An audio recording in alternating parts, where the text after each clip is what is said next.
আজিকালি প্ৰায় ক্ষেত্ৰত ছ'চিয়েল মিডিয়া ইউজ কৰাই হওক বা নকৰাই হওক ছ'চিয়েল মিডিয়া ট্ৰলিং বা চাইবাৰ বুলিঙৰ শিকাৰ হোৱা দেখা যায়। ছ'চিয়েল মিডিয়া ট্ৰলিং হওক বা চাইবাৰ বুলিং আচলতে বৰ্তমান সময়ত এটা সমস্যাৰ সন্মুখীন হ'বলৈ ধৰিছে।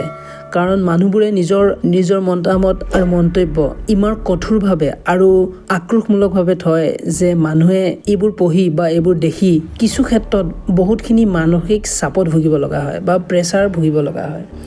আচলতে ভাবিব গ'লে এই চাইবাৰ বুলিং বা ট্ৰলিং কোনো ডাঙৰ বস্তু নহয় যদি আমি ইয়াক সৰু বস্তু বুলি ধাৰণা কৰি লওঁ। ই এটা সাইকোলজিকেল কাৰণ মাত্ৰ। যদি ইয়াক আমি বহুত ডাঙৰ বস্তু বুলি ভাবোঁ, আমাৰ কাৰণে ই বহুত ডাঙৰ বস্তু, আৰু যদি আমি ইয়াক বহুত সৰু বস্তু বুলি ভাবোঁ, ই আমাৰ কাৰণে বহুত সৰু বস্তু। ছ'চিয়েল মিডিয়া অহাৰ পৰা যেতিয়া লাহে লাহে ছ'চিয়েল মিডিয়া গ্ৰ' কৰিবলৈ আৰম্ভ কৰিছে আৰু আজিকালি যুগত ছ'চিয়েল মিডিয়া বহুত বেছি প্ৰসাৰ আৰু প্ৰচাৰ পাইছে, সেইবাবে মানুহৰ যিবিলাক মনত সোমাই থকা ভাৱ ভংগী সেইবোৰো বৃহৎভাৱে প্ৰকাশ পাইছে। এই ক্ষেত্ৰত কেৱল ছ'চিয়েল মিডিয়াকে জগৰীয়া কৰিলে নহ'ব, এই ক্ষেত্ৰত সমাজখনকো জগৰীয়া কৰিব লাগিব। চাইবাৰ বুলিং বা ট্ৰলিং অকল যে ছ'চিয়েল মিডিয়াত আছে তেনে নহয়, বৰ্তমান আমি বসবাস কৰি থকা সমাজখনতো এইটো আছে। বৰ্তমান গাঁৱলীয়া পৰিৱেশত বিশেষকৈ এইটো বেছিকৈ দেখা যায়। যেনেকৈ গাঁৱলীয়া পৰিৱেশত কিছুমান মানুহ থাকে যিবোৰে আনৰ বেয়া গুণ গায়, আনৰ বেয়া বদনাম কৰে বা আনৰ বিষয়ে সদায় বেয়াটোৱেই চিন্তা কৰে বা আনক সদায় বেয়া কথা বা অপমানসূচক কথা ক'বলৈ কুণ্ঠাবোধ নকৰে বা কৈ পেলাই ভাল পায়। ছ'চিয়েল মিডিয়াতো কিছুমান ব্যক্তি আছে যি আনক গালি পাৰি বা আনক বেয়া কথা কৈয়ে শান্তি অনুভৱ কৰে, আৰু তেওঁলোকে চাইবাৰ বুলিং বা ট্ৰলিং বেছিকৈ কৰে। কিন্তু চাইবাৰ বুলিং বা ট্ৰলিঙৰ ক্ষেত্ৰত কণ্টেণ্ট ক্ৰিয়েটাৰো বহুত ক্ষেত্ৰত জড়িত। গতিকে ৰ'ষ্টিং এক প্ৰকাৰৰ চাইবাৰ বুলিং বা ট্ৰলিঙৰ কাৰণ হ'ব পাৰে। আৰু কিছু কণ্টেণ্ট ক্ৰিয়েটাৰে নিজৰ মনোভাৱ এনেদৰে ৰাখে যেন তেওঁলোকে যিবোৰ কৈ আছে সেইবোৰেই শুদ্ধ, আৰু তেওঁলোকক ফ'ল' কৰা বা তেওঁলোকক ছাবস্ক্ৰাইব কৰা ভিউৱাৰ্ছবোৰে এইবোৰ দেখি তেওঁলোকক অনুসৰণ কৰিবলৈ আৰম্ভ কৰে, আৰু তেনেদৰে এটা বাতাবৰণ সমাজত গঢ়ি উঠে। চাওক, বৰ্তমান আমি বসবাস কৰা প্ৰকৃত জগতখনত মানুহ এজনক ট্ৰল কৰিবলৈ বা মানুহ এজনক বেয়াকৈ ক'বলৈ আমি 10 বাৰ চিন্তা কৰিব লাগে। কাৰণ আমি মানুহজনৰ সন্মুখত তাৰ প্ৰত্যুত্তৰ দিবলগীয়া হ'ব পাৰে কেতিয়াবা, বা কোনোবা এজনে আমাক তাৰ প্ৰত্যুত্তৰ দি আমাক তাতকৈ বেয়াকৈ গালি দিব পাৰে বা বেয়াকৈ আমাক ক'ব পাৰে। কিন্তু ছ'চিয়েল মিডিয়া জগতখনত তেনে কোনো ধৰণৰ কাৰণ নাথাকে। তাত এটা ইউজাৰ থাকে, তাত কোনো ব্যক্তিক ব্যক্তিগতভাৱে লগ পোৱা নাযায়। তেওঁলোকে নিজৰ মতামতবোৰ যিকোনো ক্ষেত্ৰত যি ধৰণে দিব বিচাৰে সেই ধৰণে দিব পাৰে, আৰু তেওঁৰ কোনো একাউণ্টেবিলিটি নাথাকে।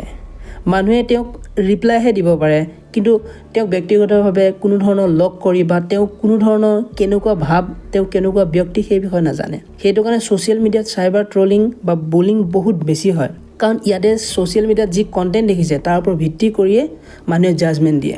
কিছু ক্ষেত্ৰত এনেকুৱা হয় যে কিছুমান মানুহে মানুহক ট্ৰলিং বা চাইবাৰ বুলিং কৰি থাকে, কিন্তু হয়তো ব্যক্তিগতভাৱে যদি ব্যক্তিজনক লগ পালে হয়, ব্যক্তিগতভাৱে যদি সেই মানুহজনে নিজৰ কথাবোৰ প্ৰকাশ কৰিলে হয়, হয়তো মানুহবোৰে তেনেধৰণে ভাৱ নেদেখালে হয় বা তেনেদৰে বুলিং নকৰিলে হয়। কিন্তু ছ'চিয়েল মিডিয়াত মানুহজনে বহুত ক্ষেত্ৰত ভালকৈ মতামতবিলাক প্ৰকাশ কৰিবই সময় নাপায়, যাৰ কাৰণে ট্ৰলিং বহুত বেছি বাঢ়ি যায়। চাইবাৰ বুলিং বা ট্ৰলিং ছ'চিয়েল মিডিয়াত আছে আৰু আগলৈ থাকিব, কিন্তু মেইন কথা হ'ল ইয়াৰ পৰা আমি হাত সাৰিম কেনেকৈ।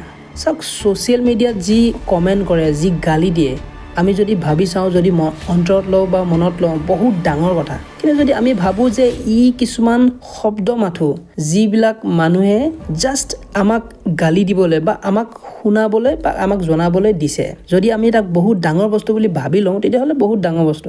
আৰু যদি ভাবোঁ ই জাষ্ট কিছুমান ৱৰ্ড যাক মানুহ এজনে নিজৰ মনোভাৱ প্ৰকাশ কৰিবলৈ আমাক কৈছে, তাক আমি সৰু কথা হিচাপে যদি লওঁ, ই বহুত ডাঙৰ বস্তু নহয়। কিন্তু বহুত ভাল ক্ৰিয়েটৰ যিবিলাক ছাকচেছ হৈছে, তেওঁলোকে চাইবাৰ বুলিং ট্ৰলিং এতিয়াও পাই থাকে, কিন্তু তেওঁলোকে এইবোৰ সৰু কথা বুলি ইগন'ৰ কৰে। তেওঁলোকে মেছেজ কমেণ্টবোৰ পঢ়ি চায়, তথাপিও কিন্তু তেওঁলোকে ৰিয়েক্ট নকৰে। কিয়? তেওঁলোকৰ কাৰণে এইবোৰ বহুত সৰু বস্তু।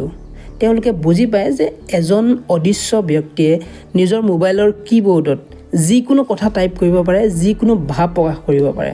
সেইটো তেওঁলোকৰ ব্যক্তিত্বটো প্ৰকাশ কৰিছে। গতিকে মানুহৰ ব্যক্তিত্ব যিকোনো হ'ব পাৰে, সমাজত যিকোনো মানুহ থাকে, গতিকে সকলো মানুহৰ কথা শুনি যে মই প্ৰভাৱিত হ'ম তেনে কথা নহয়। গতিকে তেনেবোৰ ক্ৰিয়েটৰে সদায় চাইবাৰ বুলিং বা ট্ৰলিঙক নিজক বশ কৰিবলৈ নিদিয়ে। তেওঁলোকে এইবোৰৰ পৰা হাত সাৰি থাকে, আৰু তেওঁলোকে এইবোৰ বহুত ডাঙৰ বস্তু বুলি নাভাবে। সেইকাৰণে এই চাইবাৰ বুলিং আৰু ট্ৰলিং বেছি দিনলৈ তেওঁলোকক কৰা নহয়। কিছুদিন চাইবাৰ বুলিং বা ট্ৰলিং কৰিলে তাৰপিছত মানুহে এইবোৰ পাহৰি যায় বা মানুহে এইবোৰ আৰু নেক্সট নকৰে। কিহৰ কাৰণে? তেওঁ এই বিষয়ে ৰিয়েকশ্যন নিদিলে। আপুনি যিমান ৰিয়েকশ্যন দিব তিমান এইবোৰ বাঢ়ি যাব। গতিকে চাইবাৰ বুলিং আৰু ট্ৰলিঙক আপুনি বহুত ডাঙৰ বস্তু বুলি নাভাবি এটা সাধাৰণ কথা বুলি ইগন'ৰ কৰিবলৈ আৰম্ভ কৰক। যেতিয়া ইগন'ৰ কৰিব চাব লাহে লাহে কমি আহিবলৈ ধৰিব আৰু আপুনি ছ'চিয়েল মিডিয়াত এটা সুখী আৰু সফল ইউজাৰ হিচাপে অতিবাহিত কৰিব। ধন্যবাদ।